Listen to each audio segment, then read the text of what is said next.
परिचय। तेजस अपने मित्र हर्षुल के घर पर है। हर्षुल की माँ उसके लिए शिकंजी तैयार कर रही हैं। वह पानी के एक गिलास में नींबू निचोड़ती हैं, चीनी और बर्फ डालती हैं और उसे पीने के लिए दे देती हैं।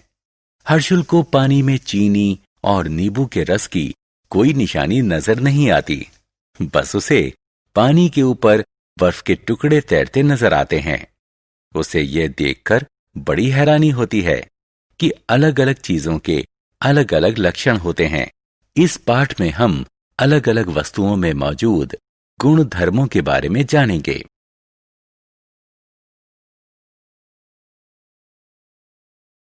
उद्देश्य। इस पाठ के अंत में आप निम्न करने में सक्षम हो जाएंगे।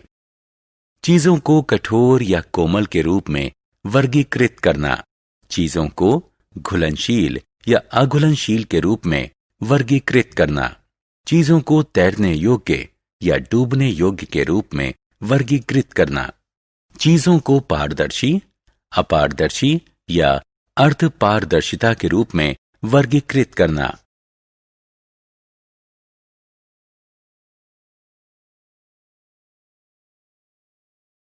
पदार्थ की कठोरता।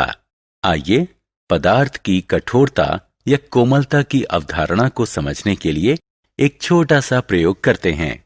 एक स्पंज को पानी में डुबोइए। अब पानी से भीगे हुए एक पत्थर को लीजिए। अब दोनों को दबाकर उनमें से पानी निचोड़ने की कोशिश कीजिए। आप इन दोनों में से किसको दबा पा रहे हैं? जी हां, स्पंज को। क्या आप पत्थर को निचोड़ पा रहे हैं? आप ऐसा नहीं कर पाएंगे। जिन चीजों को दबाना मुश्किल होता है उन्हें कठोर वस्तु कहा जाता है और जिन चीजों को दबाना आसान होता है उन्हें कोमल चीज कहा जाता है। पानी में पदार्थ की घुलनशीलता। पायल का भाई एक फुटबॉल मैच के बाद घर लौटा है। वो पसीने में तरबतर है। उसकी मां एक गिलास पानी लेती है, उसमें एक चम्मच ग्लूकोज मिलाती है और उसे फौरन ऊर्जा देने के लिए ये पानी पीने को देती है।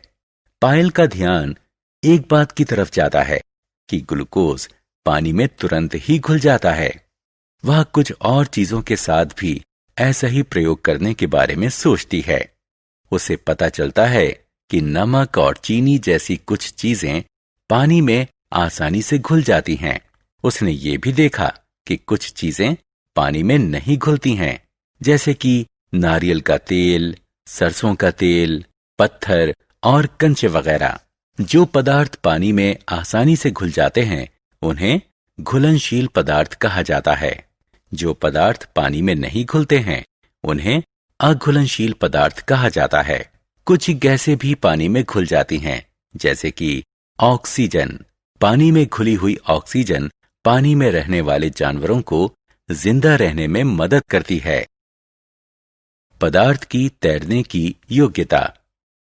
बहुत तेज बारिश हुई है और प्राची के घर के सामने पानी से भरा एक बड़ा सा गड्ढा बन गया है। वो बहुत रोमांचित है। वो पहले उसमें एक पत्थर फेंकती है। पत्थर इस गड्ढे में गायब हो जाता है। फिर वो एक पत्ती फेंकती है, लेकिन ये तैरने लगती है। आप इसकी वजह जानते हैं? जी हां, पत्थर इसलिए डूब जाता है क्योंकि ये भारी है। पत्ती इसलिए तैरती रहती है क्योंकि ये हल्की है। इसलिए चीजों को पानी में उनकी तैरने की योग्यता के आधार पर बांटा जा सकता है। पदार्थ की पारदर्शिता। आशीष के पिता उसे एक दिन एक आइसक्रीम की दुकान में ले गए। उन्होंने आशीष से एक फ्लेवर चुनने को कहा। आशीष ने सोचा कि पहले आइसक्रीम पर एक नजर डाली जाए। आइसक्रीम को एक रेफ्रिजरेटर में रखा गया था, जिसके ऊपर शीशा लगा था। आशीष काउंटर पर मौजूद व्यक्ति की मदद के बिना ही बड़ी आसानी से कोई फ्लेवर चुन सकता था। क्या आप बता सकते हैं क्यों? ऐसा इसलिए क्योंकि रेफ्रिजरेटर के ऊपरी हिस्से में शीशा लगा था और शीशा पारदर्शी होता है। इसलिए आशीष इस दुकान में उपलब्ध सभी फ्लेवरों को देखकर कोई आइसक्रीम चुन सकता था। कोई पारदर्शी चीज एक ऐसी चीज होती है जिसमें से प्रकाश गुजर सकता है। इसका मतलब यह हुआ कि यह प्रकाश को सोखती तो है, लेकिन इसे बहुत कम परावर्तित करती है। इसके परिणाम स्वरूप यह स्पष्ट लगता है और इसमें से चीजों को देखा जा सकता है। पारदर्शी चीजों के अन्य उदाहरणों में पानी, हवा और प्लास्टिक आदि शामिल हैं। पदार्थ की अपारदर्शिता। क्या आप देख सकते हैं कि एक बंद कमरे में क्या कुछ हो रहा है? नहीं। क्या आप इसका कारण जानते हैं? ऐसा इसलिए है क्योंकि कमरे की दीवारें और दरवाजे अपारदर्शी हैं। कोई अपारदर्शी चीज एक ऐसी चीज होती है जो प्रकाश को आर पार नहीं जाने देती। दूसरे शब्दों में प्रकाश इसे बेध नहीं सकता। यह प्रकाश को सोखती नहीं है, बल्कि ये उसे परावर्तित कर देती है। इसीलिए हम किसी अपारदर्शी चीज के आर पार चीजों को नहीं देख सकते। उदाहरण के लिए हम ये नहीं देख सकते कि लकड़ी के किसी बंद डिब्बे में या धातु के बर्तन में क्या रखा गया है, क्योंकि लकड़ी और धातु अपारदर्शी होते हैं।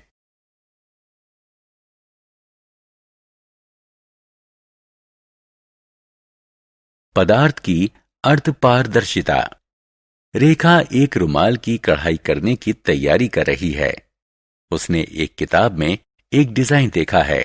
वह रुमाल पर इसी डिजाइन को बनाना चाहती है। वह अपने रुमाल पर किताब से इस डिजाइन की नकल करने के लिए एक ट्रेसिंग पेपर का इस्तेमाल करती है। अब वह कढ़ाई करने के लिए तैयार है। इस कढ़ाई को संभव बनाया पारभासी ट्रेसिंग पेपर ने। कोई पारभासी पदार्थ एक ऐसा पदार्थ होता है जिसमें पारदर्शी और अपारदर्शी दोनों पदार्थों के गुण होते हैं। यह कुछ प्रकाश तो सोख लेता है और बाकी को परावर्तित कर देता है। सोखा गया प्रकाश छितराए हुए या डिफ्यूज तरीके से आगे बढ़ जाता है। पारभासी चीजों के अन्य उदाहरण हैं कागज, पैराफिन वैक्स और ग्रीस्ड पेपर आदि। सारांश। आइए हमने जो कुछ सीखा है उसे संक्षेप में दोहराएं। कुछ पदार्थ कठोर होते हैं, जबकि कुछ कोमल होते हैं। कुछ पदार्थ पानी में घुल जाते हैं, जबकि कुछ नहीं घुल पाते हैं। कुछ पदार्थ पानी में तैर जाते हैं, जबकि कुछ अन्य डूब जाते हैं। कुछ पदार्थ पारदर्शी होते हैं, कुछ अपारदर्शी होते हैं और कुछ अन्य पारभासी अर्थात अर्धपारदर्शी होते हैं। कोई पारदर्शी चीज एक ऐसी चीज होती है जिसमें से प्रकाश गुजर जाता है। कोई अपारदर्शी चीज ऐसी चीज होती है जिससे होकर प्रकाश नहीं गुजर सकता। कोई पारभासी पदार्थ आंशिक रूप से पारदर्शी होता है और प्रकाश इसमें से डिफ्यूज होकर पार निकलता है।